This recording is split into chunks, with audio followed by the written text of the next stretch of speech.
Autolite and its 96,000 dealers bring you Mr. Frank Lovejoy in tonight's presentation of Suspense.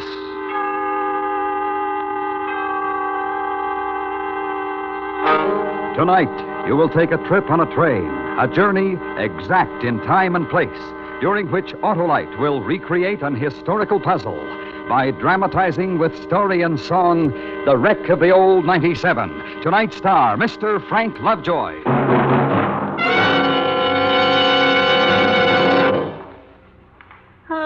Hello. Hi, Mr. McSorley. Hey, you'd better be starting for the St. Patrick's Day parade. I can't get started, Harlow. My car battery's dry as an Irishman's wit. Why, you ought to have an Autolite Stay Full battery. A battery that needs water only 3 times a year in normal car use? 'Tis one and the same. The dependable battery that will start you swift and sweet as a colleen's smile. And the Autolite Stay Full gives longer life, as proved by tests conducted according to accepted life cycle standards. Well, where do we get an Autolite Stay Full? From your Autolite battery dealer. He services all makes of batteries, and if a replacement is needed, he has an Autolite Stay Full battery for your car. So, friends, just call Western Union by number... And ask for me, Operator 25. I'll tell you where you can get an Autolite Stay Full. The battery that needs water only 3 times a year in normal car use. Remember, from bumper to tail light, you're always right with Autolite.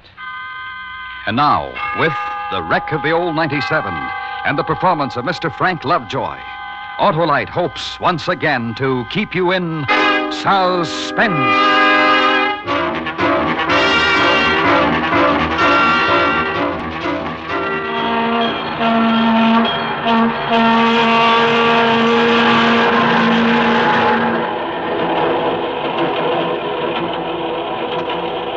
Looming up at him on the track ahead.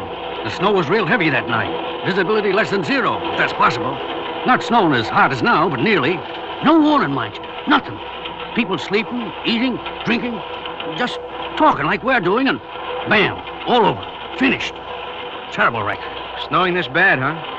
Yeah, but then, of course, they didn't have signal systems like we have, or safety measures like we have. Did they, Joe? No, I don't believe so. Of course, the worst wreck I ever heard of was told me by my dad when I was a kid. The fast mail was a train. The Southern Railway. The line, you know, same as we're on now. You probably heard about it. The wreck of the old 97. Casey Jones was the engineer on that, wasn't he? No. Casey Jones had the cannonball. Oh. Joseph A. Brody had the old 97. Matter of fact, that was named for him. Funny thing. What? No, it's nothing. What? We weren't related to the Joe Brody I'm talking about. We just happen to have the same name. Hey, where are we? Well, it's almost 6:30. We're coming into Monroe. 15-minute stopover to change crews. Then Lynchburg and Danville. Arrived Danville at 8:25. Old 97 never made it. What'd you start to say before? Funny thing, what? Oh, yeah. A story my dad used to tell about the 97. Carried a crew of 3. Was wrecked, as you know. They found 5 bodies in the wreckage. What? Yeah, found 2 more bodies in the wreck than was supposed to be on the train. Well, how'd that happen? A funny story. Strange, I mean. Yeah? Well, tell us. Okay. I told you I was named for the engineer on the old 97, didn't I, Joe Brody? Well, this is where he picked up the train, right here in Monroe, Virginia. Although it used to go all the way to Spencer. Train started further north from Washington Station. The day I'm talking about was a Sunday, September 27th, 1903. And here's what happened. On a cold, frosty morning in the month of September, when the clouds were hanging low, 97 pulled out from the Washington Station like an arrow shot from a bow.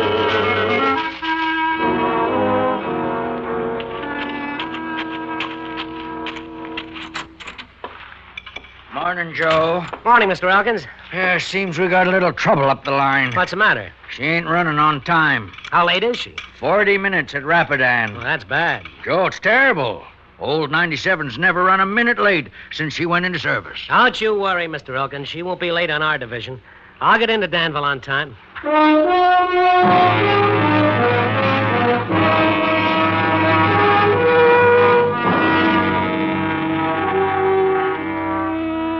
That's the kind of man he was, the Joe Brody I was named for. He was a proud man and the best engineer on the line, and he loved old 97. It was Joe who'd driven her down from the World's Fair at Chicago when she was on exhibit as the newest, most powerful engine in the world. And it was Joe who'd driven her over the Blue Ridge Mountains from Monroe to Danville ever since. The old 97 was Joe's baby. And in Danville that morning, his wife was expecting a real baby. A better than usual reason for getting to Danville that day. There was another man on that train who wanted real bad to get to Danville on time. Big Tom Jeter, the fireman.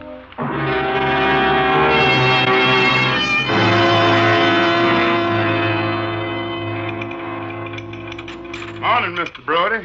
Morning, Mr. Elkins. Morning, Tom. Morning, Tom. I hear she's late. 40 minutes at Rapidan. Well, today, my mammy and pappy's been married 50 years. Their golden anniversary. I figured to get in on time today. We will, Tom. Whole family's gonna meet me at the station. Big greeting for the youngest child. Fireman for Mr. Brody. We'll get there in time if you keep that fire going this morning. I will, Mr. Brody. Oh, here, Joe. I'll get your orders ready. They gave him his orders at Monroe, Virginia, saying, Joe, you're way behind time. This is not 38, but it's old 97. You must put her in Danville on time. So there they were, the engineer and the fireman, each one with a special reason for wanting to get to Danville on time. And there was the third member of the crew, old Mr. Clovis, the clerk in the mail car. He had his reason, too. Oh, morning, Mr. Clovis. Morning, Mr. Elkins. Morning, Joe. Morning, Mr. Clovis. How's she running? Late. Late, huh? Too bad. She had to be late, especially today, Mr. Clovis. Oh, say, I'd forgotten. You were retiring today, aren't you, sir? Yes, this is my last run. Well, I'll try to make up the time for you, Mr. Clovis.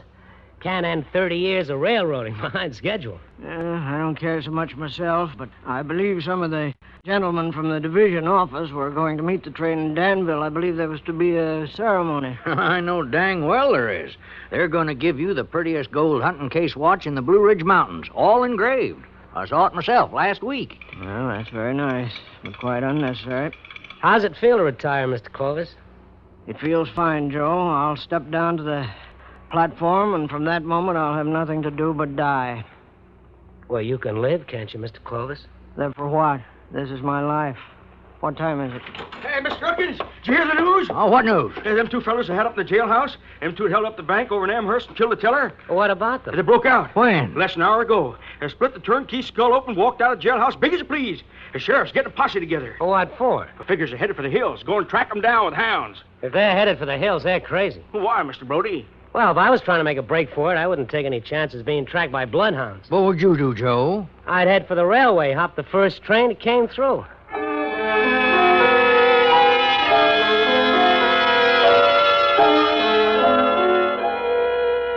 Now, across the tracks from the station agent's office and right near the water tower was a tool shack.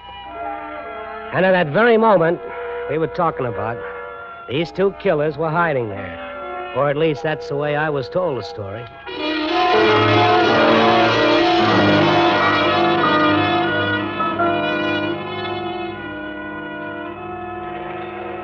What are we going to do, Clint? We're in Monroe, Virginia. A town with 5 churches, 15 saloons, and a jailhouse. What are we going to do? You think a posse couldn't track us down if we took to the hills? We ain't going to take to the hills, honey boy. We're going to take the old 97 right straight to Danville. At Danville, we got a man waiting for us. To put guns in our hands and tell us where to use them. Honey boy, when we get on that old 97, we don't have a worry about a thing. Clint, you suppose you hit that turnkey too hard? I hit him hard enough to knock him out. You suppose you hit him hard enough to kill him? What's the difference? We killed a man yesterday. We might as well kill another one today. We didn't kill that teller, Clint. You did. Listen, honey boy. Makes no difference who pulled the trigger. Understand me? No difference. Sure, Clint, sure. Here she comes. Come on, let's get out of here and wait for her. They'll see us, Clint. Nobody's gonna see us. They're all watching the train.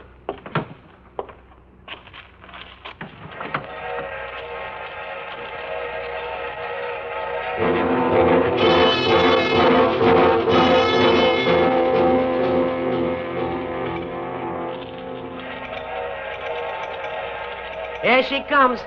Come on, Mr. Clovis. Let's get out there and find out why Pete's so late. All right, Joe. See you Tuesday, Mr. Elkins. All right, Joe. Have a good trip. Pretty, isn't she? Beautiful.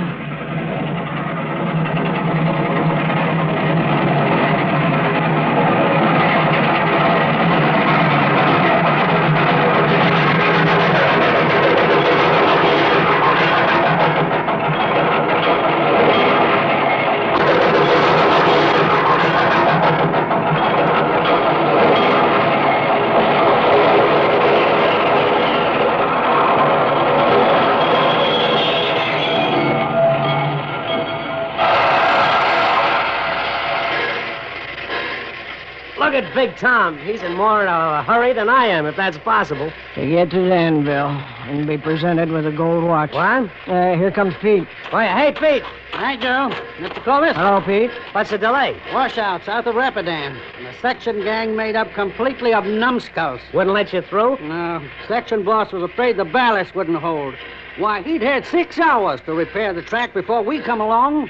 Dang fool. They come that way sometimes. Sorry to hand her over to you like this, Joe. Don't see how you can make up the time. I'll do my best, Pete, and still keep her on the rails. Joe! Hey, Joe! Yeah, Mr. Elkins? Message for you from the station master at Danville. Yeah. Excuse me, Pete. What's it say, Mr. Elkins? It says, tell Joe Brody he'd better get 97 into Danville ahead of schedule if he wants to be here to meet the stork who is coming in on time. Dr. Glendenning is on his way out to Mrs. Brody now. Well, congratulations, Joe. Gee, it's happening and I'm not there. I promised Lila no matter what, I'd be there. Well, you can't help it, Joe. Well, anyway, sometimes these things take more time than you'd think. You'll probably get there on time. Not probably, Mr. Elkins. I will get there on time. Come on, Mr. Clovis, let's roll. All righty, Joe. You set, Big Tom? Set, Mr. Brody. Come on, then, let's go. All right, Joe. Got the time? 11:45. We're an hour late. Excuse me. Come on, let's go. Wait. Let her get started. No one's paying attention to us.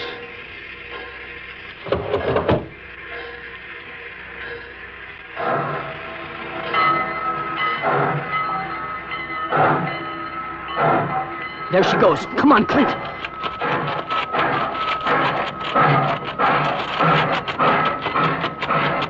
Come on, come on. Give me a hand. There. Grab the rung.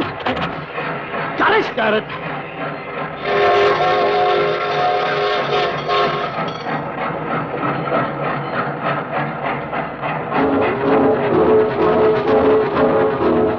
Brody looked round and he said to his fireman, just shovel in a little more coal. And when we cross that white oak mountain, you can watch old 97 roll.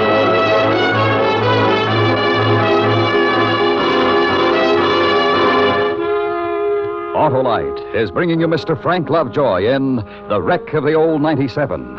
Tonight's production in radio's outstanding theater of thrills, Suspense.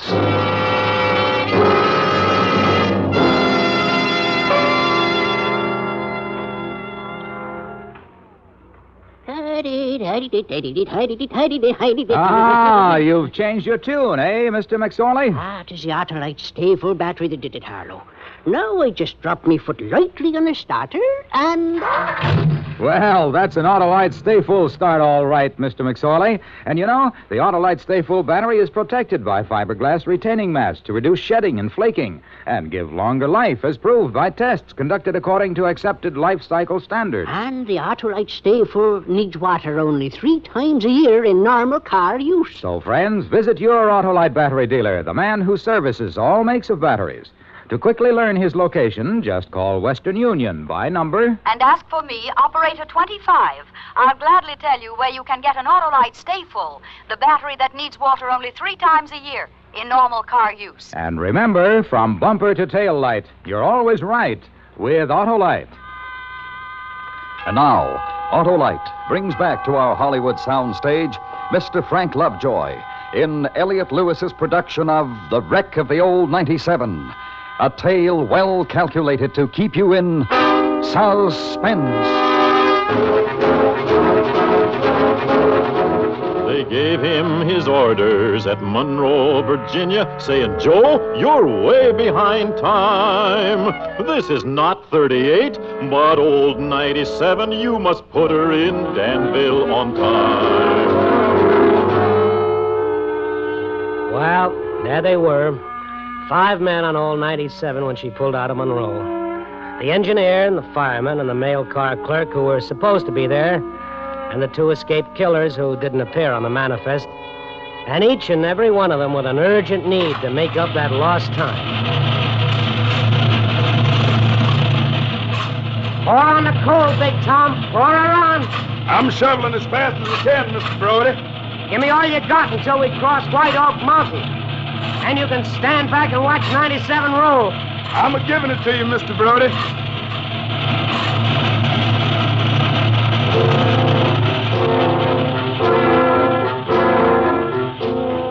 166 miles from Monroe to Spencer, partway up grade, and then from Lynchburg down a 3% grade, ending with a curve and a sign, a big sign that said, slow speed trestle. Right ahead of that, the Stillhouse Trestle over Cherry Stone Creek. The run from Monroe to Spencer normally took 4 hours and 15 minutes, or did. And that day, they had to pick up an hour. And that's a lot of time to catch up on.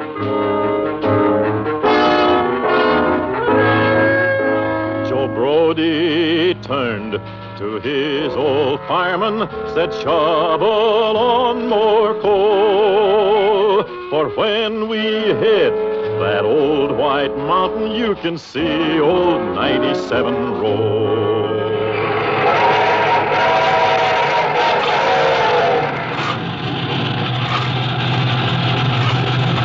Shovel it in, boys, shovel it in. We got time to make up on this run. You sure gobbles that coal, Mr. Brody. We picked up 10 minutes, Tom. We can't get there too soon to suit me. The party you were telling me about? My Mammy and Pappy's 15th wedding day. I give them my congratulations. Thank you, Mr. Brody. But they'll all be down at the station.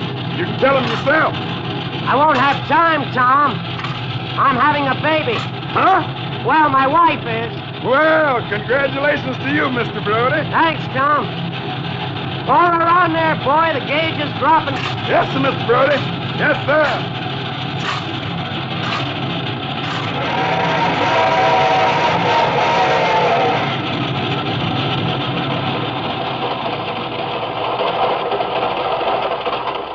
Clint! Yeah?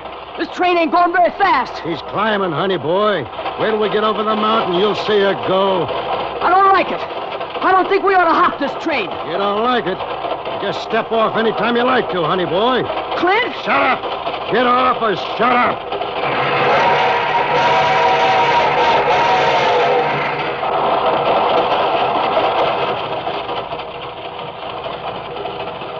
Joe Brody will get me into Danville in time for the exercises. Yeah, 30 years today. It's a long time. Almost all of the time there is. And after tonight, when the gentlemen say the kind things and smile and shake my hand, what? Tomorrow there'll be no train to climb aboard. Tomorrow there'll be nothing but the slippers and the pipe and the fire. Not as a reward after a day's run, but for what's left of my life. Sleep late every morning. Go fishing every day. Who wants pleasure all the time? Never to ride old 97 again. Never to have a job to do. Never to be needed. They call it retirement. I think it's death. I wish we'd never get to Danville.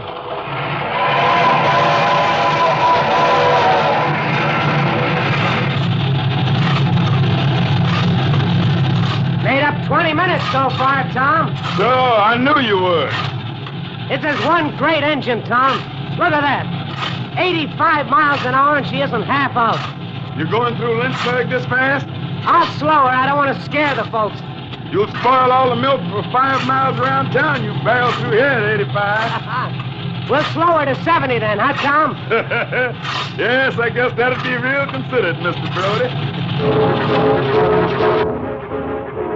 A long, tough road from Lynchburg to Danville, and it's down a 3-mile grade. It was down that grade that he lost his air brakes. You can see what a jump he made. Now, I want to point out a few things to you. Joseph A. Brody was the best engineer on the line. He knew that road like his own hand. The fast mail, old 97, was a cracked train, not old at all. In perfect condition, carefully checked always, mechanically perfect in every way. Yet, it had a wreck. And here's why my dad's story makes some sense. Here's what must have happened. Now remember, the two killers were hanging on right behind the locomotive.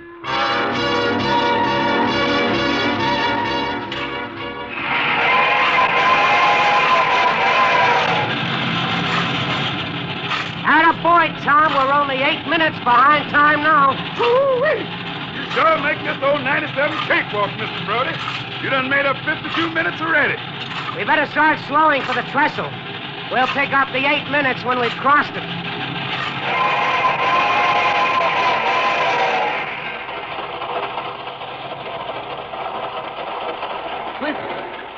Clint, he's slowing down. Yeah, I feel it. I wonder why. 97 doesn't stop between Monroe and Danville except for emergencies. Maybe there's an emergency. Yeah, us. We're the emergency. Sheriff at Monroe's telephoned ahead. The guest was skipped town on this train. What are we going to do? We can't jump off. See that hose? Yeah? That's the air line for the brakes. Hold my arm so I don't slip. What are you going to do? Turn that valve, honey boy. Shut off the air brakes. This train ain't stopping this side of Danville. The valve's tight. Gotta get this thing. There it is. That does it, honey boy. He ain't stopping now.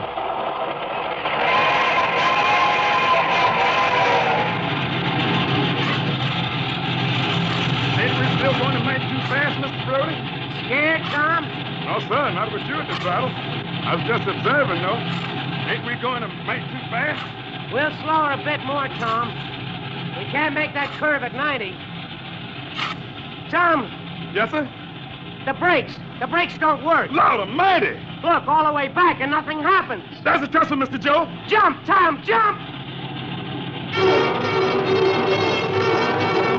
He was coming round a turn doing 90 miles an hour when his whistle began to scream. He was found in the wreck with his hand on the throttle. He was scalded to death by the steam.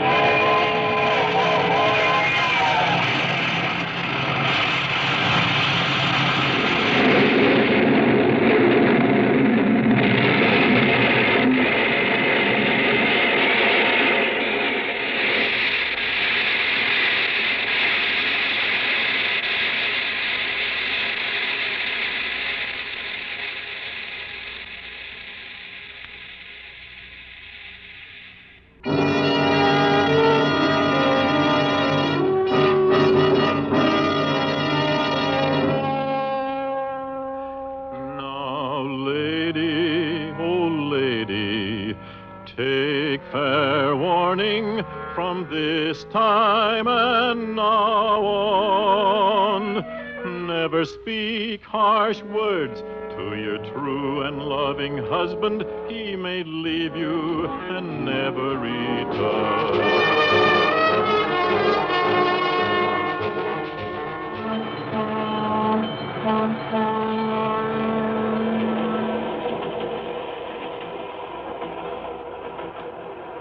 Now, the wrecking crew got there that night, came down from Lynchburg, just like we're doing.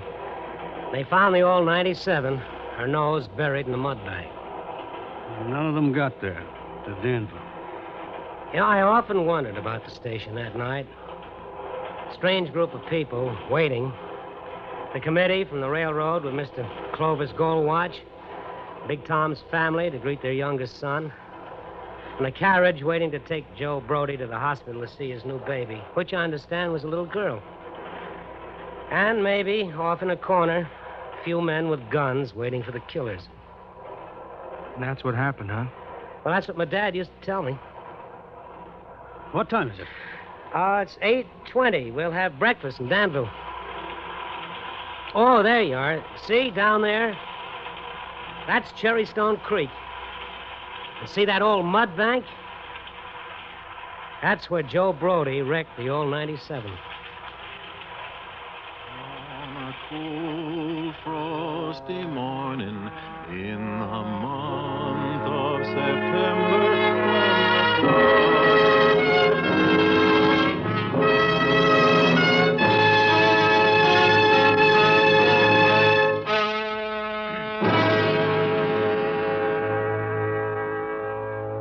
Suspense, presented by Autolite. Tonight's star, Mr. Frank Lovejoy. This is Harlow Wilcox speaking for Autolite, world's largest independent manufacturer of automotive electrical equipment. Autolite is proud to serve the greatest names in the industry. And during these early months of '52, the Autolite family joins in saluting the leading car manufacturers who install Autolite products as original equipment. Our Autolite family is made up of the nearly 30,000 men and women in 28 great Autolite plants from coast to coast and in still other Autolite plants in many foreign countries. It also includes more than 18,000 people who have invested a portion of their savings in Autolite, as well as 96,000 Autolite distributors and dealers in the United States and thousands more in Canada and throughout the world. Our Autolite family will salute Nash Motors on the next Autolite Suspense television program. If you live in a television area, check the day and time of Suspense on television so that you'll be sure to see this program. And remember, be with us next week for another thrilling Autolite Suspense program on radio.